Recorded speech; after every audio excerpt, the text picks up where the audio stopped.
I understand that you spent over a $500,000 on the furnishings in your apartment, but no one cares.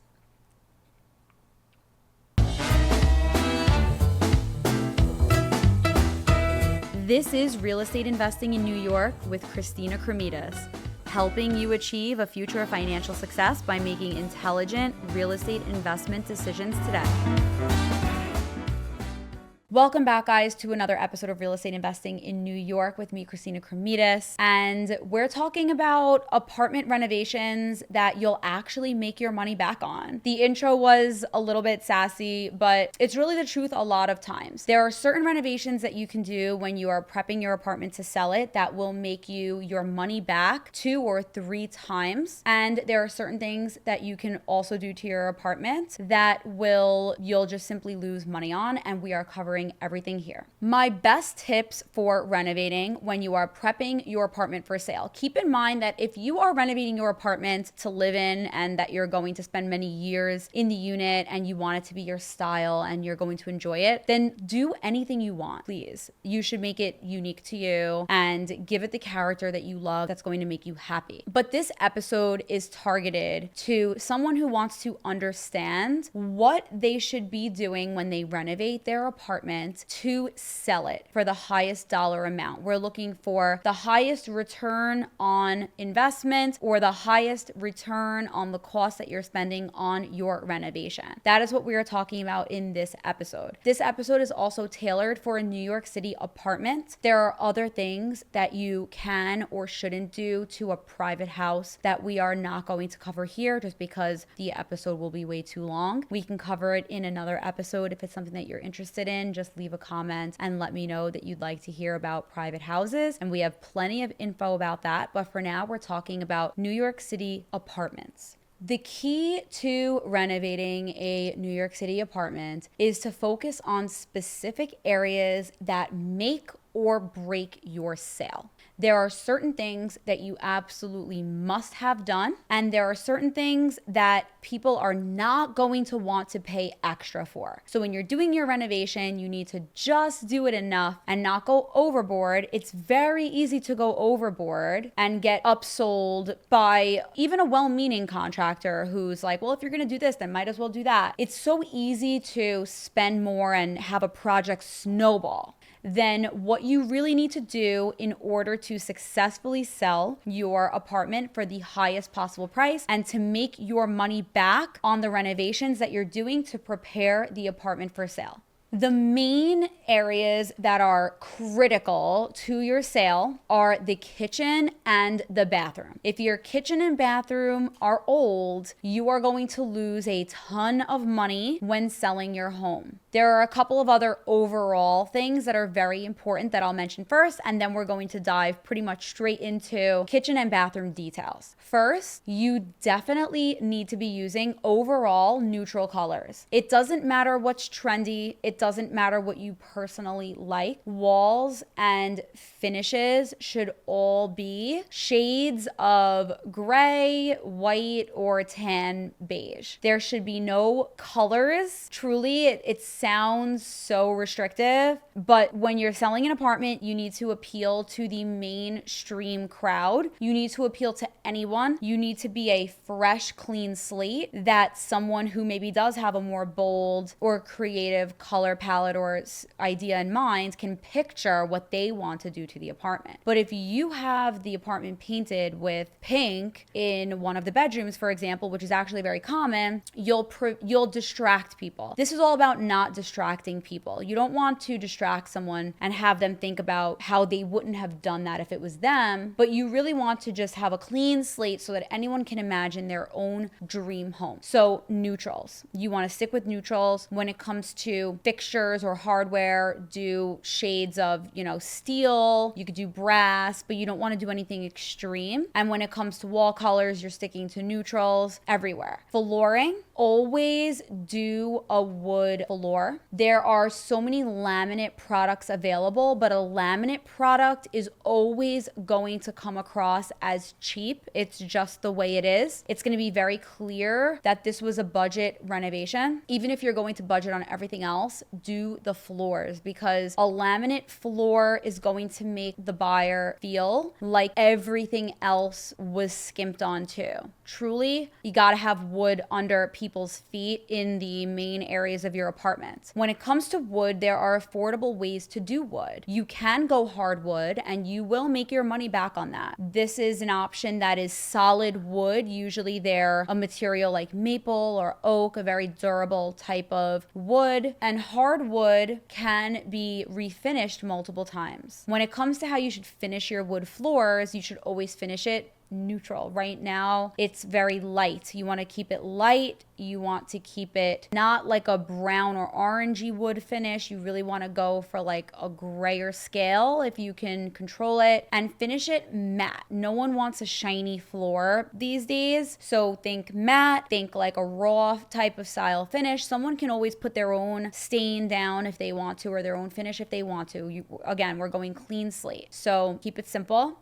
And hardwood is a good option because people know that they can refinish it. So even if it does get some scratches on it, they know they can sand it down multiple times, refinish it however they like. It's almost like an investment, the hardwood flooring. And it does return on investment for you. An affordable option that is a really good option if you are really just renovating for the sake of selling is engineered wood. Engineered wood is a product that became more and more popular in recent years. And it's essentially plywood that has a thinner layer of real wood on top of it. So these floors are much more affordable because there's less solid wood there, but they are real wood floors. So in a photo or at first glance, they look the same as hardwood flooring. They're just way more affordable. And these can also be provided in any finish you'd like, different types of detail in the wood, size of the slats. This is all something that can be controlled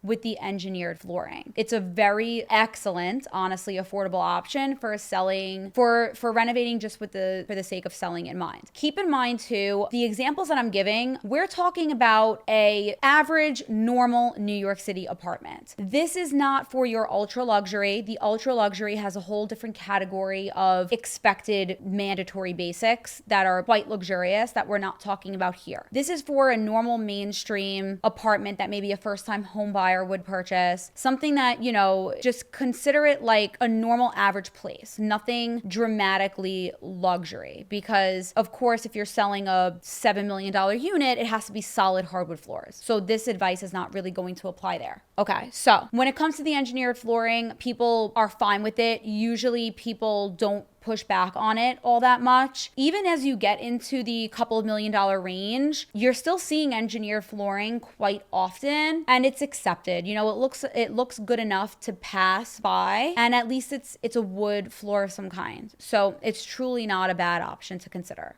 Next, we are jumping into the kitchen renovation. What to do in your kitchen that you will actually get your money back on. The kitchen is incredibly important in an apartment. If you have an old kitchen that looks like it needs a total renovation, you will receive offers on your apartment that are 6 figures lower than what they should be, just because the idea of renovating a kitchen seems like such a big job for people that it's way better off for you to just have it done. Even if you're going to do an affordable job doing it, you have to have it done in order to sell for the highest possible price. Countertops in the kitchen are one of the most important things that you can do to give your kitchen a facelift, so to say. When it comes to countertops, again, neutral colors, but definitely use a natural stone. If you try to use like a laminate product or like an imitation stone, it's going to be noticeable and it's going to look cheap. Again, it's one of those things that is going to signify to people that you didn't spend a lot of money on the renovation and everything else is probably also cheap. So this is one of the things I find very important. Just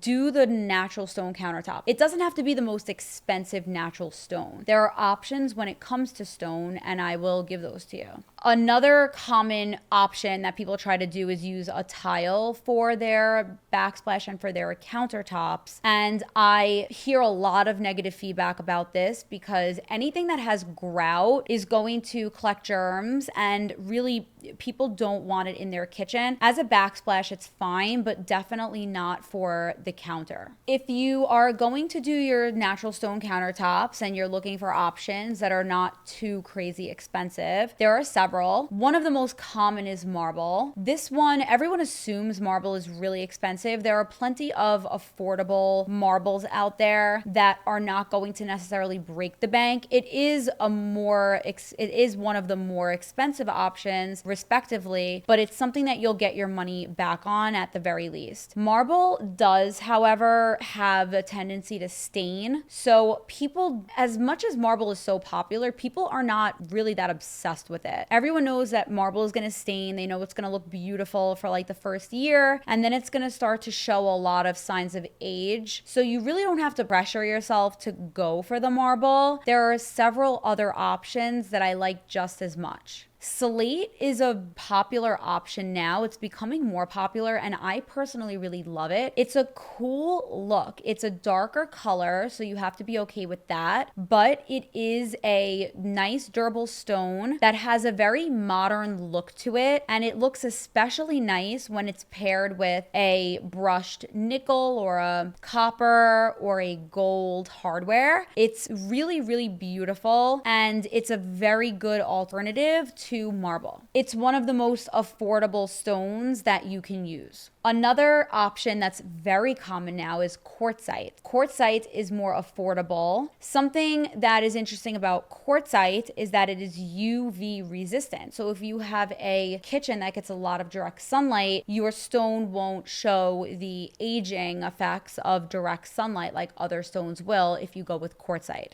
Limestone is another incredible option. It looks beautiful. Limestone is another natural stone that is made of the calcium carbonate of bits of shells and skeletons of ocean life. It's really interesting where limestone comes from, but it's very durable and it's very affordable to the point where you can actually even match your countertops with the flooring in your kitchen if you wanted to, because limestone is inexpensive to put in. An option that is not recommended for countertops is granite. It is one of the most popular stone options, or it was one of the most popular stone options. It's losing its luster because it's very prone to staining and damage. It's hard to maintain. It has to be sealed properly, and it's very easy to notice imperfections in most types of granite. A lot of people are also aware that granite emits a radiation called radon, and it freaks people out. I hear a lot of buyers talking about it as well when we're in viewings and in apartment showings. Granite is not a recommended stone. It's pricey and it's not preferred. As for the appliances in your kitchen, go with stainless steel appliances. It is the only option that's recommended right now. There are alternative options like the Smeg appliances, let's say. They're pricey, and they're also not everybody's taste. Not everybody wants a retro kitchen with like a pink or even a white or a seafoam green refrigerator. As stunning as they are, you're not going to make your money back on something like that. Someone will just say, okay, there's a refrigerator in the apartment, and worst case, they'll say, I have to replace the fridge if it's not their style. So use a straightforward, regular stainless steel appliance. This goes for your stove, it goes for your microwave. Everything should just be standard stainless steel. You can splurge on the appliances if you want, but it's likely not going to greatly increase the price that your apartment sells for. If your kitchen is renovated, that's the only thing you need to do. You don't have to go beyond what's considered a renovated kitchen for an entry-level apartment. So the brand name matters much less for these appliances than having them be stainless steel and having them look modern. The stainless steel modern look is the most important thing that you are going for. Cabinets. A lot of people are overwhelmed with their cabinets because they feel that they have to completely replace them to a modern cabinet option. In fact, if your cabinet cabinets are in decent shape, you should just paint them. You can paint the faces of your cabinet a neutral color, and it is going to greatly extend the life of your cabinets. So if you currently have wood cabinets, let's say, and this is not in style, right? Like a wood colored cabinet is not what modern apartments now have. In order to modernize them, you can paint them white, or you can paint the top cabinets white and maybe the bottom cabinets an accent color, as long as it's nothing too like dramatic. But a lot of people do like a navy lower cabinet or a black lower cabinet, and it goes very well with the contrast of the white, and it's not like making too much of a statement, and it looks really beautiful and really modern and has a nice mood to it that I highly recommend doing. Instead of having to start over and create brand new cabinets, people are pretty polarized over cabinets. A lot of people feel like you have to do a lacquer cabinet. Like a lot of people want to do a lacquer cabinet now because they have a nice shine to them. They're not like carved out in any way. They don't have a lot of detail. They're just plain, simple. But there are a lot of people that hate the lacquer cabinets. They don't find them to be luxurious. They don't like the material, etc. So I don't recommend that you completely replace your cabinets. I do think that you can repaint them to have them look modern. And a tip that I highly recommend when it comes to updating your cabinets is to update the hardware so that you can give them a elevated, luxurious look for a much better price. You can do a beautiful nickel or brass type of hardware, or even a silver hardware, or any other accent color that you think looks nice in your home. There's black options too that could work with the right other finishes. Update the hardware, paint the countertop, paint the cabinets, and before you know it, you'll have a brand new fresh look, and you won't have to break the bank replacing your cabinets completely. Flooring in the kitchen should be a simple tile. It doesn't have to be. It can be natural stone. It doesn't have to be. And if you do choose a natural stone tile, my recommendation is to go with something that doesn't have grout. Less and less are we seeing tiles that have grout in between. Grout collects dirt, especially in a kitchen environment where there's often drops and spills. You want to use a tile that essentially that each of the individual tile boards just completely touch each other, instead of the older style where the tile has grout in between each individual piece. All right, moving on to the bathroom of your apartment. First thing I will mention is that if you do have a closet area or another space that gets a line of plumbing that you have the option to add an additional half bath or an additional bathroom, always go for it. The additional bathroom is always going to make you money back and then some. So I always recommend that. It's not an option for everyone, so just wanting to quickly mention that. And we are going to move on to another very important component to the bathroom. This is the tub. We often see owners that have removed the tub from their apartment completely. Truly,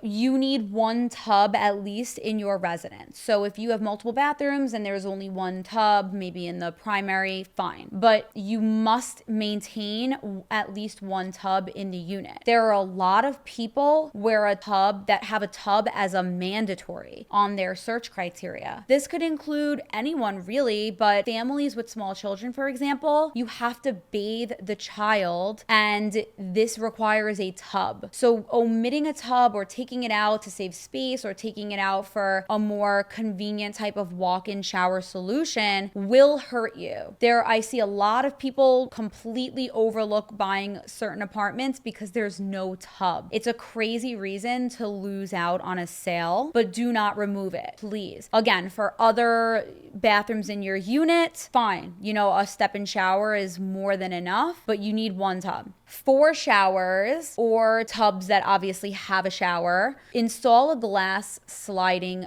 door, or even a half glass door, but ideally a glass sliding door that closes completely. This is going to be your best bet. It's a lot better than a shower curtain. Shower curtains, people find that they're not as sanitary, they're harder to clean, they don't look as modern. So definitely go for a glass door on your shower. For the flooring and tile in bathrooms, marble is fine. You can use any natural stone, but really you can also use a ceramic or a porcelain stone. They're much more affordable and they're going to look just as good, especially for the sake of resale. Floors in bathrooms don't have to be heated. It's a very nice touch when you're looking in the luxury space and you have the heated floors, but essentially a buyer's gonna look and they're gonna say, okay, the bathroom's move-in condition, it's ready to go, it's renovated. They're not going to say it has heated floors or it doesn't have heated floors. Very rare that anyone's going to really care that much. And a renovated bathroom is going to sell for the price that a renovated bathroom is gonna sell for. A renovated bathroom with heated floors is likely not gonna sell for any more. So I don't think you're gonna recoup your money on a heated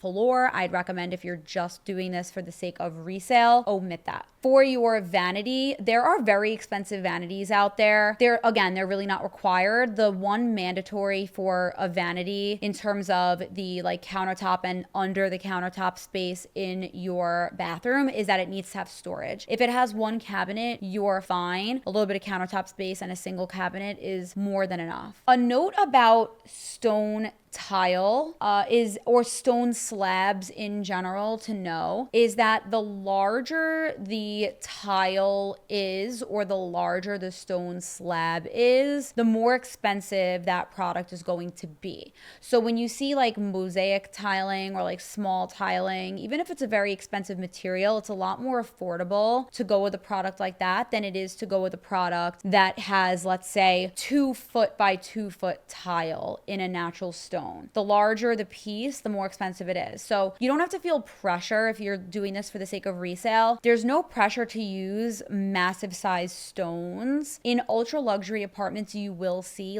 walls that are a single slab, for example. It's very expensive and it's beautifully impressive in luxury spaces, but you're really usually not making your money back on these. So keep it in mind. There are very affordable options for even nice quality stone if the tile is a bit smaller. In kitchens, for example, ultra luxury will advertise that their kitchen countertop is seamless. This, if it's the case and you're selling a multi-million-dollar apartment, the seamless countertop is valuable. But if you're in that $2 million range, you do not really have to worry about a seamless countertop. If you have two pieces that have a seam in the middle that are making up your counter, it's okay. It's not the end of the world and it's a much more affordable way to go about it and you'll be fine doing it. And finally, if you have an AC, heating or cooling system in your apartment that's older or on its way out, updating it is going to help you greatly, because if the buyer comes in and has an inspection done and they find that the heating and cooling system is very old, they will want money for it, even if it's still currently functioning. If your heating and cooling unit is very old and towards the end of its life,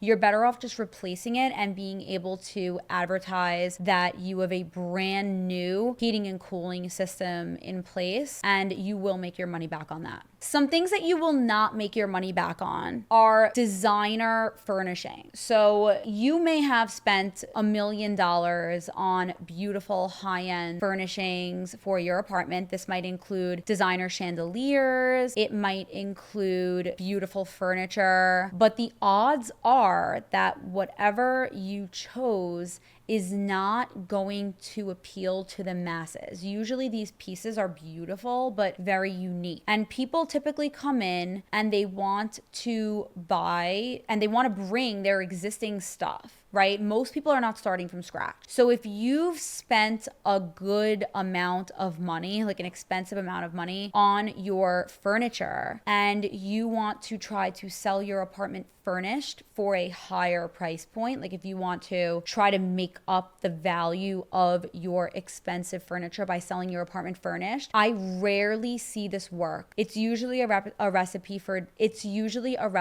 disaster, because buyers want their own stuff. A lot of them want their own new things. They want to be able to use what they have, or they want to be able to choose their own new items for the space. They don't want to take your existing furniture, and they definitely don't want to pay for it. Wallpaper, or custom paint murals or Venetian plaster style custom hand design paint jobs, you are not making your money back on these. Again, if you're living in the apartment and this is for you and you're going to enjoy it and you're going to love seeing it, please do it. But for the sake of resale, no wallpaper, no custom paint jobs. You won't make your money back. Again, you just need to convey a renovated unit. There shouldn't be anything that is too unique, and wallpaper is often very unique and it is difficult to remove. So even if you renovate your entire place and you have a custom wallpaper on the wall, someone will lowball your apartment because they are going to say it's going to be very costly for me to get a contractor in here to pull down the wallpaper and repair the walls. They need to be sanded, skim coated, and repainted, and it's expensive. So just keep the wallpaper and the custom paint job off for the sake of resale. Things like extra large kitchen islands. In certain ultra luxury apartments, you do have like massive oversized kitchen islands that are the center of the home,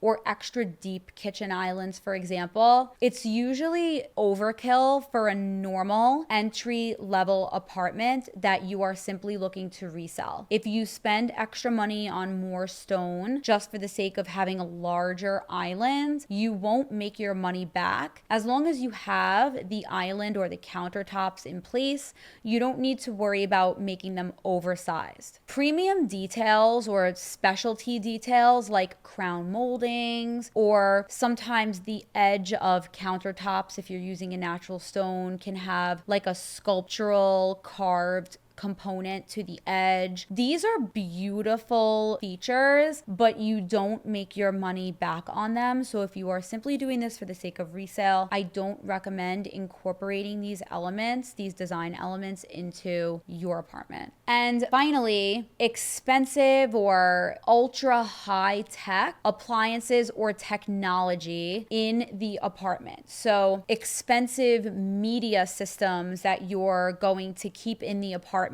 that you don't need to take with you, that are built into the living room, for example, or surround sound systems, or self-flushing toilets, things like this, that, or like bathroom mirrors that have like technology and TV screens built into them. This stuff is cool, but again, it's not going to make the difference between your apartment appearing unrenovated versus renovated, and it's really in excess of what is considered renovated, and therefore you're not going to make your money back on these additional items. Appliances like the beautiful, stunning like Wolf or Viking ranges, they're gorgeous and people do love them, but again, if you have a renovated kitchen, you're fine if you have a more mainstream designer appliance in place. It doesn't have to be the leveled up, more expensive designer name if you're selling in the entry-level space. Finally, always stage the apartment before you list it. If you have the ability to stage it, if you're not living in the unit, or if the unit is not already cluttered with your own personal belongings, always stage it. Have a professional come in and design the apartment properly. There are a lot of great, affordable designers that can help you stage the unit, pick the right furniture, pick the right neutral colors, and actually design the space.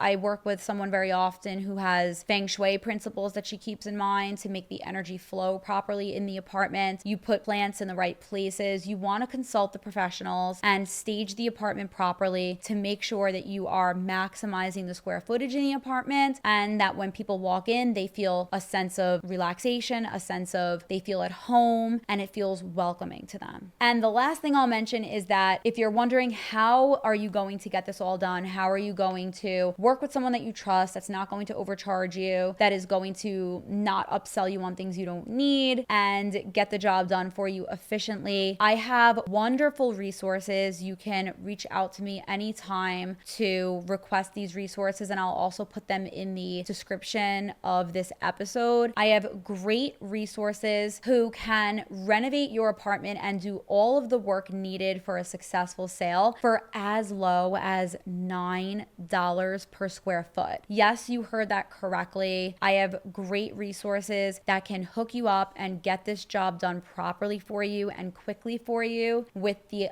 goal of selling for the highest possible price in mind. So make sure that you take a look at the description to find the resources, and you can always reach out for me. You can always reach out to me for additional options. That sums up the info that I wanted to share with you in this episode. I hope that you found it useful. If you are listening on the podcast, thank you so much for tuning in. Please share this episode with friends or family that you think would find this information helpful. And if you are watching on YouTube, thank you so much. Please like this episode and subscribe to the channel so that you can be notified when we share new episodes. As always, if you ever have any questions on any of the material that we covered on this show, you can reach out to me anytime. I love hearing from you guys. My email address is christina.kremidas@element.com, and you can also visit my website and you have all of my contact info there. Thank you so much for tuning in today. Stay tuned for the next episode where we are going to be covering all of your taxes that are associated with closing on a property explained. So stay tuned. That's going to be a very interesting one. I'll see you there.